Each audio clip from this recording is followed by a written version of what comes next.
Hello friends, this is Aswani Sarnarjun and today we are going to start a very important topic of constitutional law, article 14। हम लोग एक constitutional law की series पूरी discuss कर रहे हैं। Specially इस समय हम डिस्कस कर रहे हैं फंडामेंटल राइट्स को। तो जैसा कि पिछले लेक्चर्स में हम लोगों ने डिस्कस भी किया है कि जो फंडामेंटल राइट्स हैं ये हमें अवेलेबल होते हैं against the state. Indian constitution का पार्ट 3 जो है ये लोगों को फंडामेंटल राइट्स देता है। पार्ट 3 जो इंडियन कॉन्स्टिट्यूशन का है ये आर्टिकल 12 से लेकर आर्टिकल 35 तक जो है वो कवर करता है। इसीलिए हमने अपने पिछले लेक्चर्स में देखा कि आर्टिकल 12 में स्टेट की क्या डेफिनेशन है, क्योंकि फंडामेंटल राइट जब स्टेट के अगेंस्ट में अवेलेबल है हमें, तो हमें ये पता होना चाहिए कि स्टेट पे क्या क्या चीजें कवर होंगी। तो वो स्टेट करके एक पूरा लेक्चर हम लोगों ने डिस्कस किया, जिसमें हमने आर्टिकल 12 में स्टेट में क्या क्या चीजें आती हैं ये देखा। इसके बाद आर्टिकल 13 जो है ये फंडामेंटल राइट्स का प्रोटेक्टर कहा जाता है। तो लास्ट लेक्चर में हमने ये देखा कि आर्टिकल 13 में क्या क्या चीजें आएंगी। जैसे आर्टिकल 13 जो है ये 4 पार्ट्स में डिवाइड है। आर्टिकल 13(4) जो है 13(1), 13(2), 13(3) एंड 13(4) पार्ट्स में डिवाइड है। हमने आर्टिकल 13 अपने पूरे लेक्चर में देखा, पिछले लेक्चर में, कि आर्टिकल 13 से रिलेटेड क्या क्या चीजें हैं, प्री कॉन्स्टिट्यूशनल लॉज क्या है, पोस्ट कॉन्स्टिट्यूशनल लॉज क्या है, लॉ में क्या क्या चीजें इंक्लूड होंगी, ये सब हम लोगों ने कवर किया। अब आज जो हम पढ़ने जा रहे हैं, आज हम पढ़ने जा रहे हैं article 14 of Indian constitution. Article 14 of Indian constitution provide that the state shall not deny any person equality before the law और equal protection of laws within the territory of India. Actual में जो fundamental rights हैं ये कई portion में divide करके हमको पढ़ने होते हैं। कई फंडामेंटल राइट्स हैं, जैसे right to equality article 14 to 18, right to freedom 19 to 22, right against exploitation 23 and 24, right of religious freedom 25 to 28, cultural and educational rights 29 and 30, and remedies are available under article 32 of Indian constitution. ये एक पूरा fundamental rights का concept है जो हमें एक एक करके पढ़ना है। आज हम अपना फर्स्ट जो है वो स्टार्ट करेंगे right to equality. Right to equality जो है वो आर्टिकल 14 से लेकर और आर्टिकल 18 तक दिया गया है। आर्टिकल 14 जो है वो जनरल चीजों की बात करता है। 15, 16, 17, 18 इसी के एग्जाम्पल्स आप कह सकते हैं, इसी चीज को आगे बढ़ाते हैं, उसके कुछ इलस्ट्रेशन है। आज अपने इस लेक्चर में हम डिस्कस करेंगे केवल आर्टिकल 14 ऑफ इंडियन कॉन्स्टिट्यूशन। जब हम आर्टिकल 14 की बात करते हैं तो आर्टिकल 14 में कुछ टर्म आते हैं, जैसे एक तो state shall not deny, state deny नहीं करेगा। एक तो यहां पे जो आर्टिकल 14 में टर्म आया है वो आया है पर्सन। एक चीज कि जो भी फंडामेंटल राइट्स हैं, कुछ फंडामेंटल राइट जो है वो पर्सन को दिए गए हैं। पर्सन में नेचुरल पर्सन हो, जैसे कंपनी हो गया, कारपोरेशन हो गया, ये सब इंक्लूड होंगे, फॉरेनर्स इंक्लूड होंगे या इंडियन सिटीजन भी इंक्लूड होंगे। तो कुछ राइट जो है वो पर्सन्स को दिए गए हैं और कुछ राइट जो है वो केवल दिए गए हैं सिटीजन्स को। जो सिटीजन्स को दिए गए हैं वो दिए गए हैं 15, 16, 19, 29 एंड 30। ये 5 आर्टिकल्स जो राइट्स की बात करते हैं ये सिटीजन्स की बात करते हैं, लेकिन यहां पे टर्म यूज किया गया है वो पर्सन यूज किया गया है। मतलब इसमें ये जो आर्टिकल 14 में जो भी बात की गई है ये फॉरेनर्स के लिए भी अवेलेबल है और कंपनी कारपोरेशन के लिए भी अवेलेबल है। तो अब हम बात करते हैं आर्टिकल 14 की। अब देखिए आर्टिकल 14 जो है बात करता है यहाँ पे पर्सन की, कि state shall not deny any person equality before the law और equal protection of laws within territory of India. यानी कि आर्टिकल 14 की अगर हम बात करें तो ये 2 चीजों की बात करता है।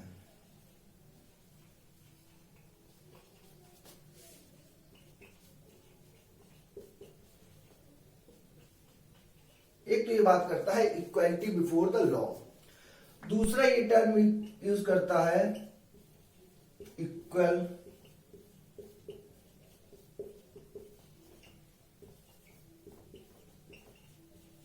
Protection of loss. अब थोड़ा सा इसको कॉन्सेप्ट को समझिए जरा, क्योंकि देखिए एक बात करता है इक्वलिटी बिफोर द लॉ, कि लॉ के सामने सब लोग क्या है, इक्वल है। एक कॉन्सेप्ट कहता है इक्वल प्रोटेक्शन ऑफ लॉज, कि लॉस के थ्रू जब भी कोई प्रोडक्शन देंगे वो सभी प्रोडक्शन जो जिन लोगों को भी आप दे रहे हैं वो कैसा होगा, इक्वल होगा।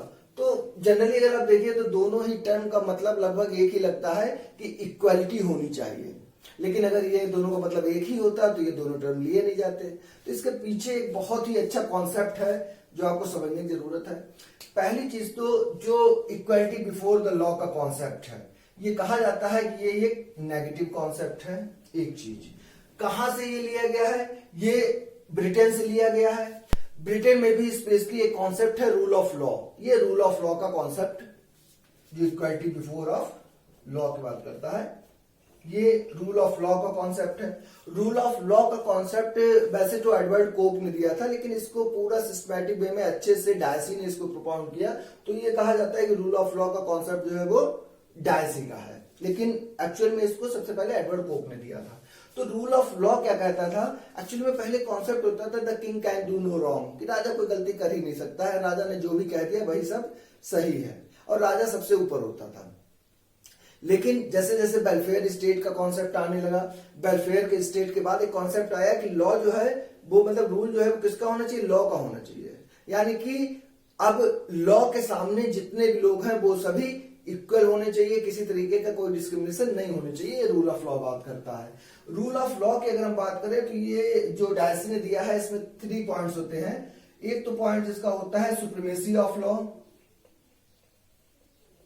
कि लॉ सुप्रीम होना चाहिए। सेकंड इसका कहता है इक्वालिटी बिफोर द लॉ, कि लॉ के सामने सब इक्वल होने चाहिए।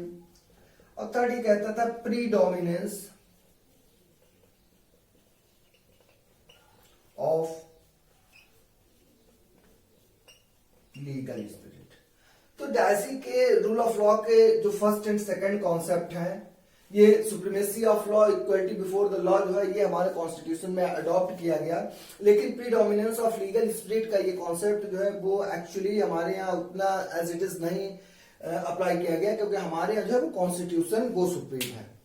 इसलिए तो ये पूरा कॉन्सेप्ट जो है इक्वलिटी बिफोर द लॉ का, ये कहां से लिया हमने, ये ब्रिटेन से लिया, रूल ऑफ लॉ से लिया। रूल ऑफ लॉ में क्या क्या चीजें हैं, मतलब लॉ के सामने जितने भी लोग हैं वो सभी इक्वल हैं। जैसे अगर यहां हम बात करें तो जो लेडी ऑफ जस्टिस है, जिसके आंखों पे पट्टी बंधी रहती है कोर्ट में, तो उसका मतलब यही है कि उसके सामने जितने भी लोग आएंगे उन सबको वो इक्वल समझेगी लॉ के सामने। उनकी कोई भी स्टेटस हो, उनका कोई भी जो है वो पैसे का बैकग्राउंड हो, मतलब जो भी स्टेटस उनका हो, कितना भी पैसा उनके पास हो, जो भी पोजीशन वो होल्ड करते हो, इससे कोई फर्क नहीं पड़ेगा और लॉ के सामने सभी लोग क्या माने जाएंगे, इक्वल माने जाएंगे। तो ये इक्वलिटी बिफोर द लॉ का एक कॉन्सेप्ट है जो नेगेटिव कॉन्सेप्ट है। नेगेटिव कॉन्सेप्ट इसलिए कहा जाता है क्योंकि ये डिनाई करता है, ये स्टेट को मना करता है कि लॉ के सामने किसी के साथ आप कोई डिस्क्रिमिनेशन नहीं करेंगे, इसलिए ये नेगेटिव कॉन्सेप्ट कहलाता है। लेकिन अगर केवल हमारे कॉन्स्टिट्यूशन में यही कॉन्सेप्ट होता है इक्वलिटी बिफोर द लॉ, इसका मतलब यह है कि लॉ के सामने सब लोग बस इक्वल होने चाहिए, या लॉ के सामने किसी के साथ किसी तरीके का कोई डिस्क्रिमिनेशन नहीं करना चाहिए, ठीक। लेकिन इसके साथ साथ जो दूसरा कॉन्सेप्ट हमारा इस आर्टिकल 14 में दिया गया है वो दिया है इक्वल प्रोटेक्शन ऑफ लॉज। अब इक्वल प्रोटेक्शन ऑफ लॉज का कॉन्सेप्ट जो है ये कहा जाता है, एक तो ये एक पॉजिटिव कॉन्सेप्ट है। ये कहां से लिया गया है, ये अमेरिका से लिया गया है। एक्चुअली में अमेरिका में भी गोरे काले ये सब डिस्क्रिमिनेशन बहुत ज्यादा हो रहे थे, तो फाइनली जो 14th अमेंडमेंट था अमेरिका में, उसके थ्रू उस डिस्क्रिमिनेशन को समाप्त किया गया। तो यहीं से ये इक्वल प्रोटेक्शन ऑफ लॉज का कॉन्सेप्ट निकल के आया और ये हमने कहां से ले लिया, अमेरिका से ले लिया। अब इक्वल प्रोटेक्शन ऑफ लॉज का जो कॉन्सेप्ट है इसको अच्छे से समझने के लिए हम एक एग्जाम्पल लेते हैं। देखिए, जैसे मान लीजिए एक ये कोई दीवार है और इस दीवार के उधर मैच चल रहा है जिससे 3 लोग जो है वो मैच देख रहे हैं, या 3 लोग हैं जो इस मैच को देखना चाह रहे हैं। तो एक ये है, एक ये है और एक ये है, मतलब ए, बी और सी, ये 3 लोग हैं जो इस दीवार के उस साइड में मैच देखना चाह रहे हैं। अब यहां पे अगर हम बात करें और हमें लगा कि हमें इनको लॉ के सामने सबको इक्वलिटी देनी चाहिए, अब हम ये चाहते एक तो ये पोजीशन है कि इनको हम ऐसे ही छोड़ दें, ये भी इक्वलिटी है। लेकिन अब हमने क्या किया, हमने सोचा इनको हमको स्टूल दे दें जिससे कि ये लोग मैच देख लें। लेकिन इक्वलिटी बिफोर द लॉ क्या कहता है, कि लॉ के सामने सभी लोग इक्वल हैं, इसका मतलब इनको आप बराबर स्टूल ही दे सकते हैं। तो हमने क्या किया, इन्हीं लोगों को बिल्कुल बराबर के स्टूल दे दिया।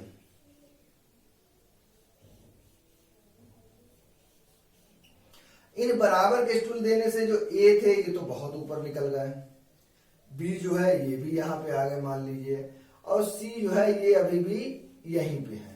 अब पोजीशन क्या हुई, देखिए हमने लॉ के सामने तो सबको इक्वलिटी दे दी, लेकिन ये इक्वलिटी देने से क्या जस्टिस हुई? जस्टिस नहीं हुई। मतलब हम ये कह सकते हैं कि ये इक्वलिटी तो हो गई लेकिन जस्टिस अभी भी नहीं हुई। जस्टिस कब हो सकती है? जस्टिस हो सकती है अगर ए को हम स्टूल दे ही ना और इनको स्टूल हम दे दें बड़ा। जब बड़ा स्टूल देंगे तो ये भी कहां आ जाएंगे, यहां आ जाएंगे, तो इन तीनों की पोजीशन क्या हो गई, अब ये बराबर होगा, तीनों इजिली मैच देख सकते हैं, तो ये जस्टिस भी हो गई। मतलब कहने का ये हुआ कि पूरी सोसाइटी में सभी के साथ इक्वल ट्रीटमेंट करना या सभी को लॉ के सामने बिल्कुल इक्वल मानना, ये भी एक तरीके का डिस्क्रिमिनेशन है। उसकी वजह यह है कि पर्सन टू पर्सन उसकी नीड्स वैरी करती हैं, प्लेस टू प्लेस नीड्स भी वैरी करती हैं। तो अब जस्टिस तो ये कहता है कि जिसको जिस चीज की जरूरत है उसको वो मिलनी चाहिए। कभी कभी क्या होता है कि डिस्क्रिमिनेशन करके ही हम इक्वलिटी दे सकते हैं। जैसे फॉर एग्जाम्पल हमेशा हम डिस्कस करते हैं, जैसे मान लीजिए एक घर में दो ही बच्चे हैं, एक बच्चा बहुत ज्यादा बीमार है, एक बच्चा हेल्दी है, और उनके पास केवल इतने ही पैसे हैं कि वो कुछ फ्रूट्स ही ला सकते हैं जो कि केवल एक बच्चा ही पेट भर के खा सकता है। अब मान लीजिए इन फ्रूट्स को अगर हम बिल्कुल इक्वली डिवाइड कर दें दोनों में, तो क्या ये जस्टिस होगा? नहीं होगा। मतलब जो बीमार बच्चा है उसको ज्यादा फ्रूट्स की जरूरत है, इसलिए जस्टिस ये कहता है कि हम उसको ज्यादा फ्रूट्स दें। यही पूरा कॉन्सेप्ट जो है ये कहलाता है इक्वल प्रोडक्शन ऑफ लॉज।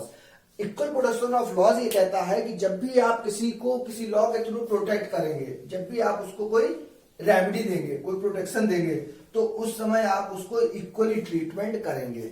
ये इक्वल ट्रीटमेंट करने की बात करता है, इसीलिए पॉजिटिव कॉन्सेप्ट है। Equality before the law deny करता है कि आप डिस्क्रिमिनेशन नहीं करेंगे, इसलिए ये नेगेटिव कॉन्सेप्ट कहा जाता है। अब ये बात तो सही है कि इक्वल प्रोटेक्शन देना चाहिए, लेकिन इक्वल ट्रीटमेंट आप किसको देंगे? क्योंकि जस्टिस की ये डिमांड है कि equals should be treated equally, कि जो इक्वल है उनको इक्वली आप ट्रीटमेंट दीजिए। अगर इक्वल ही नहीं है तो फिर उनको इक्वल ट्रीटमेंट आप कैसे दे सकते हैं, वो जस्टिस कैसे हो सकता है? ये पूरा कॉन्सेप्ट निकल के कहता है कि आप पूरी सोसाइटी में से किसी पर्टिकुलर पर्सन को अगर कोई स्पेशल ट्रीटमेंट देना चाहते हैं तो वो ट्रीटमेंट आप दे सकते हैं, वो डिस्क्रिमिनेशन नहीं होगा। करना क्या होगा? जैसे मान लीजिए फॉर एग्जाम्पल ये एक पूरी सोसाइटी है, इस सोसाइटी के केवल इस वाले पोर्शन को हम चाहते हैं कि इन्हें हम कोई स्पेशल ट्रीटमेंट दें।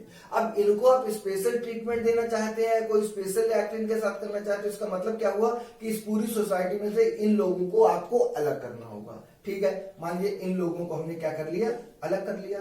पूरी सोसाइटी में से कुछ लोगों को जो हमें स्पेशल ट्रीटमेंट देना है, ये प्रोटेक्ट करना है, उनको हमने अलग कर लिया। मतलब ये हुआ कि इक्वल प्रोटेक्शन ऑफ लॉ जो है ये क्लास लेजिस्लेशन को तो डिनाई करता है। क्या करता है? ये ध्यान रखिएगा, एक वर्ड आता है क्लास लेजिस्लेशन, इसको तो ये डिनाई करता है, लेकिन ये रीजनेबल क्लासिफिकेशन को अलाउ करता है।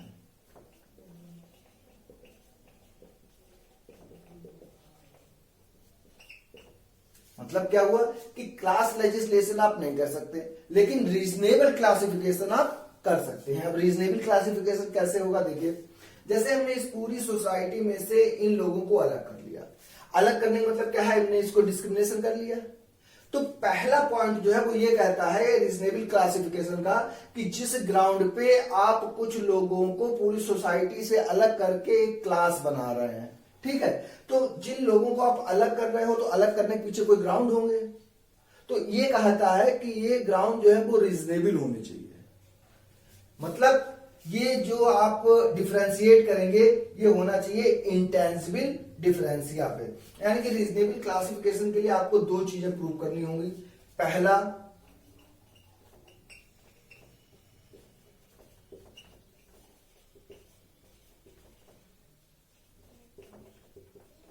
एक तो ये इंटेंसिबल डिफरेंशिया होना चाहिए, यानी कि जो रीजन है वो वैलिड होनी चाहिए, रीजनेबल होनी चाहिए जिन ग्राउंड्स पे आपने अलग किया है, पहली चीज।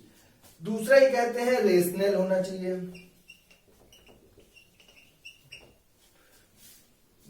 मतलब ये हुआ कि अब किसी को सोसाइटी में से ग्रुप को आपने अलग किया है, तो अलग करने के पीछे आपका कोई ना कोई ऑब्जेक्ट होगा, कोई ना कोई गोल होगा जिसे आप अचीव करना चाहते हैं। तो जिन रीजन से आपने इसको अलग किया है वो रीजन कनेक्शन होना चाहिए उनका, या वो कनेक्ट होने चाहिए, या वो रेशनल होने चाहिए उस ऑब्जेक्ट से जो आप अचीव करना चाहते हैं। दो चीजें, एक तो इस पूरी सोसाइटी में से जो एक आप क्लास बना रहे हैं, वो क्लास बनाते समय आपका क्या होना चाहिए कि जिन ग्राउंड्स पे आपने अलग किया है वो इंटेंजिबल डिफरेंशिया पे होने चाहिए, रीजनेबल होने चाहिए, और वो उसको ऑब्जेक्ट को अचीव करते हैं। मतलब हम कह सकते हैं रेशनल रिलेशन होना चाहिए उसमें। ठीक, अब ये चीज तो क्लियर हो गई कि equality before the law concept क्या कहता है, इक्वल प्रोटेक्शन ऑफ लॉज क्या कहता है, कहां से लिए गए हैं, कौन सा पॉजिटिव कॉन्सेप्ट है, कौन सा नेगेटिव कॉन्सेप्ट है। आर्टिकल 14 जो है वो क्लास लेजिस्लेशन को डिनाई करता है, लेकिन रीजनेबल क्लासिफिकेशन को अलाउ भी करता है कि आप क्लास बना के लोगों को एक्स्ट्रा बेनिफिट दे सकते हैं। जैसे मान लीजिए मेल और फीमेल को नेचर ने ही एक जैसा नहीं बनाया है, तो जब नेचर उनको इक्वल नहीं बना पाया है या नहीं बनाया है, तो इक्वल ट्रीटमेंट उनके लिए बेनिफिशियल कैसे हो सकता है। इसलिए कहने का मतलब ये हुआ कि हम आर्टिकल 14 में क्लास बना सकते हैं, लेकिन जो भी हम क्लास बनाएंगे वो दो कंडीशंस को पूरा करता हो। एक तो इंटेंजिबल डिफरेंशिया होना चाहिए उसमें, और दूसरा रेशनल रिलेशन होना चाहिए। जरूरी नहीं है क्लास बनाने के लिए कई लोग होने चाहिए, एक सिंगल पर्सन भी ये क्लास हो सकता है। तो ये जो इंटेंजिबल डिफरेंशिया या रेशनल कनेक्शन की बात की गई थी, ये केस था R K Dalmia versus justice Tendulkar. R K Dalmia versus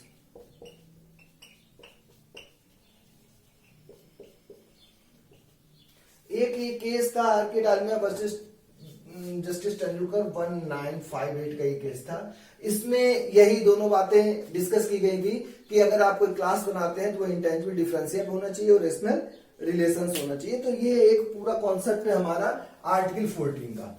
अब आर्टिकल 14 जब भी आप देखेंगे तो एक तो equality before the law, equal protection of laws की बात करता है, क्लास बनाने की बात करता है, रीजनल क्लासिफिकेशन की बात करता है। कॉन्स्टिट्यूशन में एक टर्म यूज किया जाता है गोल्डन ट्रायंगल। मतलब कभी भी किसी के लीगल राइट्स का वायलेशन होता है, वो कोर्ट जाता है, तो जनरली 3 आर्टिकल हैं जिसकी वो डिमांड करता है। हमेशा ये कहा जाता है कि इन 3 में से, या ज्यादातर ये तीनों आर्टिकल जो है, या 3 में से कोई ना कोई आर्टिकल जरूर इन्वॉल्व हो जाता है। ये 3 जो आर्टिकल हैं ये आपका हो गया 14, 19 एंड 21। इन्हीं के बीच का जो ट्रायंगल है उसको हम कहते हैं गोल्डन ट्रायंगल ऑफ कॉन्स्टिट्यूशन। क्योंकि कभी भी कोई वायलेशन होगा, कोई पर्सन कोर्ट जाएगा तो वो यही कहता है कि या तो उसके फ्रीडम का वायलेशन हो रहा है, आर्टिकल 21 राइट टू लाइफ का वायलेशन हो रहा है, या उसके अगेंस्ट डिस्क्रिमिनेट किया जा रहा है, आर्टिकल 14 का वायलेशन हो रहा है। तो ये गोल्डन ट्रायंगल कहलाता है। ये हम इसलिए बता रहे हैं क्योंकि आप देखेंगे कि ज्यादातर केस लॉ में आर्टिकल 14 इन्वॉल्व हो ही जाता है। क्यों? क्योंकि यही कहा जाता है कि आप भाई हमारे साथ डिस्क्रिमिनेशन ना कीजिए। जब भी किसी को कोई एक्स्ट्रा रेमेडी दी जाएगी तो वो दूसरे को यही लगेगा कि उसके साथ आर्टिकल 14 के ग्राउंड पे डिस्क्रिमिनेशन हुआ है। जैसे अभी हमने इलस्ट्रेशन लिया था और उस इलस्ट्रेशन में जो दीवार में ए सबसे लंबा था उसका स्टूल हम ना भी दें तब भी उसका काम इसलिए चल रहा है, उसे जरूरत ही नहीं है। तो वो तो यही कहेगा कि हमारे साथ आर्टिकल 14 का डिस्क्रिमिनेशन हो रहा है, हमको स्टूल नहीं दिया गया जबकि बी और सी को दिया गया। जबकि सच्चाई ये है, जस्टिस की डिमांड यही है कि उसको स्टूल ना मिलना ही जस्टिस है, क्योंकि उसको तो पहले से ही मैच अच्छे से दिख रहा है। तो एक्चुअली में क्या है, धीरे धीरे आगे चल के आर्टिकल 14 का एक न्यू कॉन्सेप्ट डेवलप हुआ। तो आर्टिकल 14 से जब भी क्वेश्चन आते हैं वो भी 2 पार्ट्स में पूछा जाता है। या तो वो पूछते हैं कि आर्टिकल 14 के न्यू डायमेंशंस क्या है, नए आयाम क्या है वो आप बताइए, या जो उसका ट्रेडिशनल पूरा कॉन्सेप्ट है ये पूछ लिया जाता है कि आर्टिकल 14 क्या है। दोनों एक साथ भी पूछ लिए जा सकते हैं कि उन्होंने आर्टिकल 14 पूछा और न्यू डायमेंशंस आप उसको बता देंगे। अब हम क्या करते हैं, एक्चुअली में वैसे तो आर्टिकल 14 पे बहुत ज्यादा केस लॉ है और ये पॉसिबल ही नहीं है कि सब केस लॉ को हम कवर करें, लेकिन फिर भी कुछ जो बहुत इंपॉर्टेंट केस लॉ है उनको हम यहाँ पे डिस्कस कर रहे हैं और हम देखते हैं कि इसके नए डायमेंशंस हैं, जो नए आयाम हैं आर्टिकल 14 के, ये डेवलप कैसे हुए हैं। हम एक केस देखते हैं E P Royappa versus state of Tamil Nadu.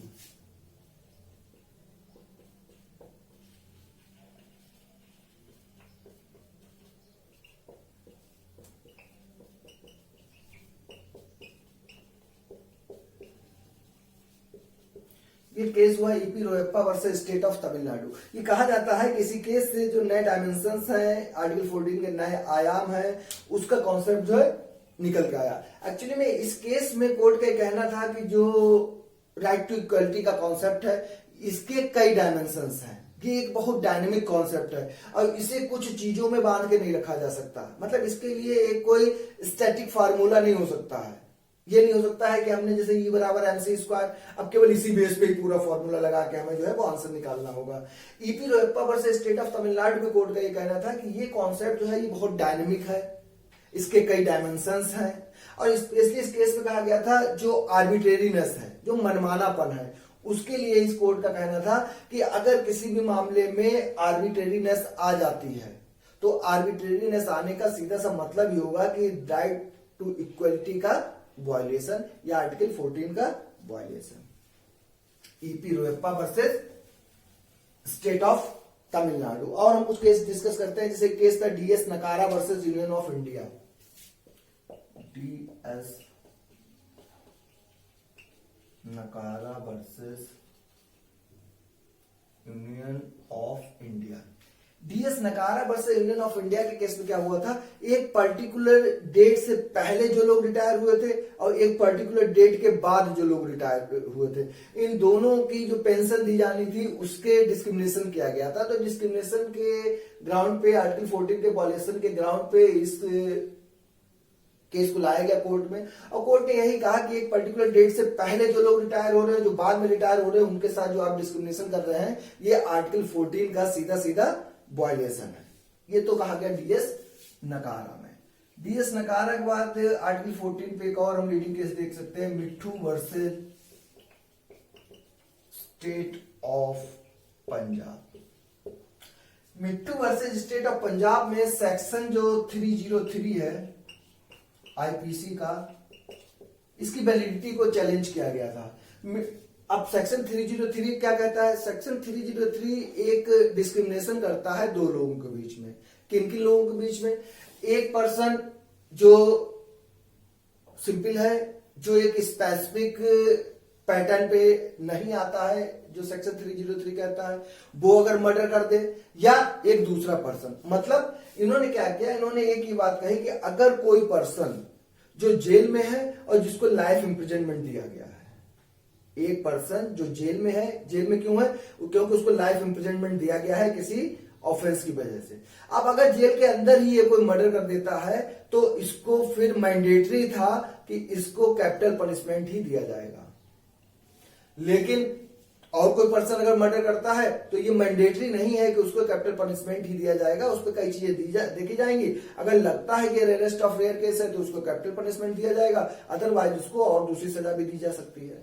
लेकिन यहां पे इन्होंने क्या किया था, यहां पे कह दिया अगर ऐसा कोई पर्सन जो आजीवन कारावास की सजा काट रहा है या लाइफ इंप्रिजनमेंट की सजा काट रहा है जेल में, वहां अगर कोई मर्डर करता है तो ये मैंडेटरी है कि उसको कैपिटल पनिशमेंट ही दिया जाएगा। तो इसमें भी कहा गया कि ये आर्टिकल 14 का वायलेशन है और मैंडेटरी जो उसको कैपिटल पनिशमेंट देना जो है, ये आर्टिकल 14 को वायलेट करता है। इसका एक केस आया air India versus Nargis Mirza.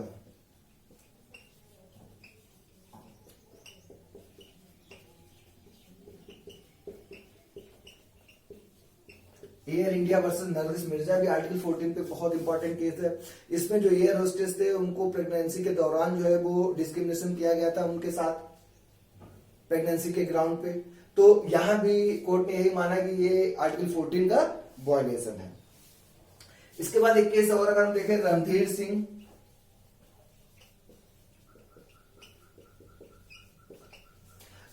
Singh का केस जो है वर्सेस यूनियन ऑफ इंडिया है। ये union of India, Randhir Singh के केस में equal pay for equal work इस कॉन्सेप्ट पे जो है वो चैलेंज किया गया था। और लोगों का ये कहना था कि इक्वल पे होनी चाहिए इक्वल वर्क के लिए। अगर कोई इक्वल वर्क कर रहा है तो वो इक्वल पे होनी चाहिए उसके लिए। एक्चुअली में equal pay for equal work जो है ये दिया गया है आर्टिकल 39D में। आर्टिकल 39D जो है ये equal pay for equal work की बात करता है, जो एक डीपीएसपी है। तो ये फंडामेंटल राइट्स है ही नहीं। तो यहाँ पे कोर्ट ने ये कहा कि देखिए equal pay for equal work जो है ये फंडामेंटल राइट्स नहीं है, लेकिन फिर भी ये आर्टिकल 14 हो गया, 39D हो गया, इनके जो ऑब्जेक्टिव्स हैं, इनके जो गोल हैं जो अचीव करने हैं सोसाइटी को या स्टेट को, उनको ध्यान में रखते हुए ये मिलना चाहिए। ये सही है, ये फंडामेंटल राइट नहीं है, लेकिन ये गोल है किस आर्टिकल में, आर्टिकल 14 का और 39D का। इसलिए इसको स्टेट को कोशिश करनी चाहिए कि ये पूरा किया जाए। और कुछ केसेस देखते हैं इससे रिलेटेड। जब आर्टिकल 14 आप लिखेंगे तो जितना हम बता रहे हैं इतना ही केस लिखना आपका सफिशिएंट है, क्योंकि वैसे तो हर केस अपने आप में इतना लेंथी और इंपॉर्टेंट रहता है कि आप एक केस कोई अगर लिखना चाहे तो 10-20 पेज भी उसके लिए कम पड़ जाएंगे। तो हमें उस टॉपिक में कितना मैक्सिमम देना है उतना ही हम दे रहे हैं, ये आपके लिए मोर देन सफिशिएंट है। नेक्स्ट केस अगर हम बात करें तो एक केस हुआ Javed versus state of Haryana.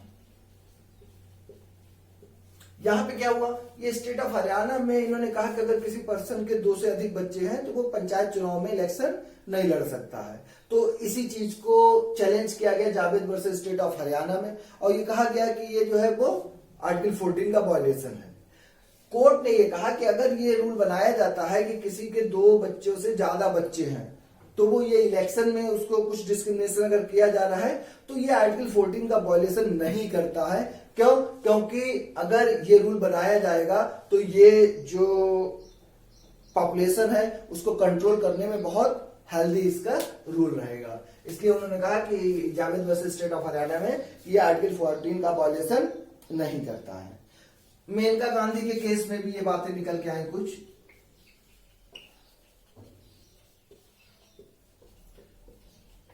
Maneka Gandhi versus union of India, इस केस में इन्होंने कहा कि देखिए जो भी आर्टिकल 14 का कॉन्सेप्ट है, इक्वल प्रोटेक्शन ऑफ लॉज की बात है, या जब भी आप इक्वलिटी की बात करते हैं तो उसमें प्रिंसिपल ऑफ नेचुरल जस्टिस जो है वो सब फॉलो होनी चाहिए, या उसमें नेचुरल जस्टिस जो है वो इंक्लूड मानी जाएगी। जैसे अभी हमने इलस्ट्रेशन से देखा था कि इक्वालिटी एक अलग चीज है, लेकिन इक्वालिटी भी हो वो जस्टिस भी हो, तब ये माना जाएगा कि वो इक्वल प्रोटेक्शन ऑफ लॉज के कॉन्सेप्ट को फुलफिल कर रहा है।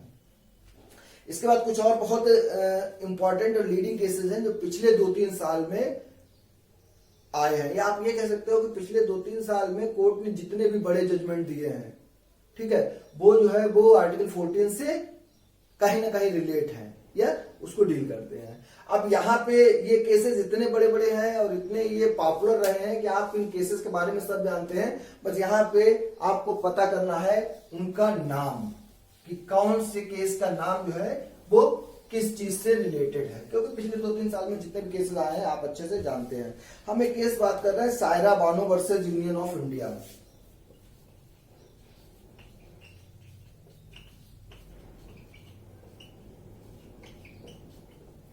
Saira Bano versus union of India ये ट्रिपल तलाक का केस है। Saira Bano versus union of India में ट्रिपल तलाक को अनकॉन्स्टिट्यूशनल डिक्लेयर किया गया था। अब तलाक की अगर आप बात कीजिए तो ये आप समझ लीजिए कि जो डाइवोर्स होता है और तलाक, ये दोनों एक चीज नहीं है, ये अलग अलग है। डाइवोर्स का मतलब होता है विवाह विच्छेद। हिंदुओं में या हिंदू मैरिज एक्ट में जब हम बात करेंगे तो हिंदू मैरिज एक्ट के अकॉर्डिंग तलाक का कोई कॉन्सेप्ट है ही नहीं। तलाक जो है ये मुस्लिम लॉ का एक कॉन्सेप्ट है, और तलाक मुस्लिम लॉ में भी जो डाइवोर्स होता है उसका मतलब केवल तलाक नहीं हो सकता है, आप कह सकते हैं तलाक is a type of divorce under Muslim law. कि मुस्लिम लॉ में जो कई तरीके से डाइवोर्स होता है उसमें एक तरीका है तलाक का, बिकॉज तलाक is an extra judicial word. तलाक एक एक्स्ट्रा जुडिशियल होता है, कोर्ट के थ्रू नहीं होता है। अब जैसे आप मुस्लिम लॉ की बात करें तो वहां पे जो डाइवोर्स है कई तरीके से होता है, लियन हो गया, फस्क हो गया, जिना हो गया, जिहार हो गया, ये कई ग्राउंड्स हैं जिनमें डाइवोर्स होता है। अगर हम स्पेसिफिक तलाक की बात कर ले तो 2 तरीके का तलाक होता है, एक तलाकुल सुन्नत होता है, एक तलाकुल बिद्दत होता है। तलाकुल सुन्नत भी 2 पार्ट में डिवाइड हो जाता है, एक अहसन एक हसन। दूसरा होता है तलाकुल बिद्दत। तलाकुल बिद्दत इज कॉल्ड ट्रिपल तलाक, and in the case of Saira Bano versus union of India only triple तलाक डिक्लेयर्ड अनकॉन्स्टिट्यूशनल। जो ट्रिपल तलाक का कॉन्सेप्ट है वो अनकॉन्स्टिट्यूशनल डिक्लेयर किया उन्होंने, आर्टिकल 14 का वायलेशन माना। किस केस में? Saira Bano versus union of India. Indian young lawyers association, और केस हुआ Indian young lawyers association versus state of Kerala. ऐसे आपको शायद ना ध्यान आए, ये केस जो था ये सबरीमाला टेम्पल केस था।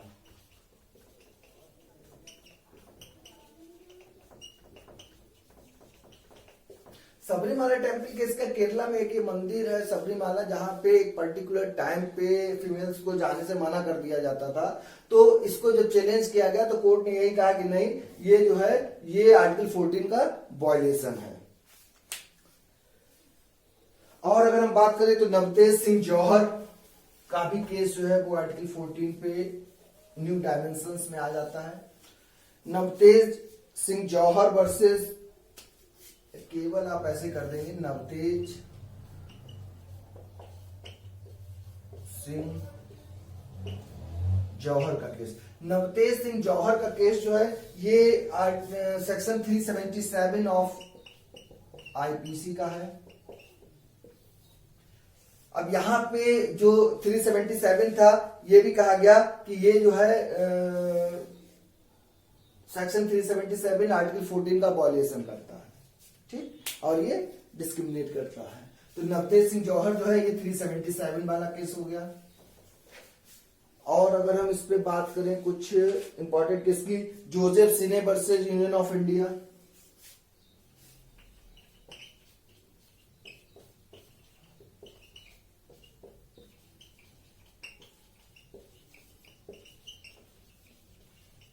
Joseph cine versus union of India जो है ये सेक्शन 497 आईपीसी पे केस है, जो आपको पता है एडल्ट्री पे ये केस आया था, जिसपे इन्होंने इसको भी आर्टिकल 14 का वायलेशन माना था, Joseph cine versus union of India में। एक और केस हुआ था national legal service authority versus union of India. National legal service authority versus union of India.